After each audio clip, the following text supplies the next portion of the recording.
When learning a new language, there are good things and there are bad things. Today, I'll be going over my top 5 things about learning Mandarin Chinese. I won't be saying them in any particular order, so the first and last ones aren't like my most favorite and least favorite. Number 1, being able to communicate with more people. Mandarin is one of the most spoken languages in the entire world. Approximately 13.8% of the world's population is able to speak Mandarin Chinese. There are around 939 million native speakers of Mandarin Chinese, which is the most native speakers of any language in the entire world. It is also 5th for second language speakers at around 199 million. Altogether, it is the second most spoken language in the entire world, with 1.138 billion speakers. It also makes people excited and happy to see others take interest in a part of their own culture. Number 2, it is helpful for jobs. Since so many people do speak Chinese, it is very helpful for you to know how to speak Chinese in a job setting.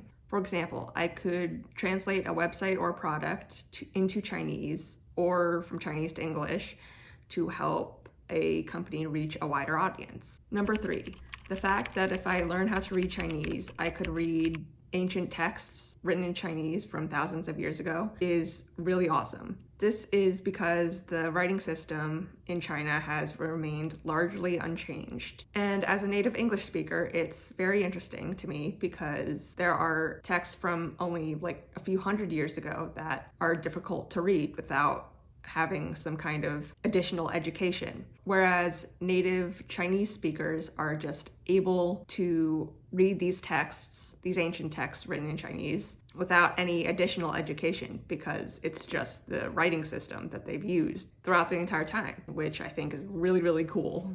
Number 4, not having to read subtitles. As someone who enjoys watching anime and stuff and donghwas, I really want to be able to watch my favorite donghwas without taking my attention away from the animation to read the subtitles all the time. This is also one of the reasons why I was considering learning Japanese when I was deciding which language to learn as my foreign language in college. Number 5, the ability to speak Chinese myself if and when I go to China. If I go back to China, I would like to be able to talk to people by myself without having to rely on a translator all the time.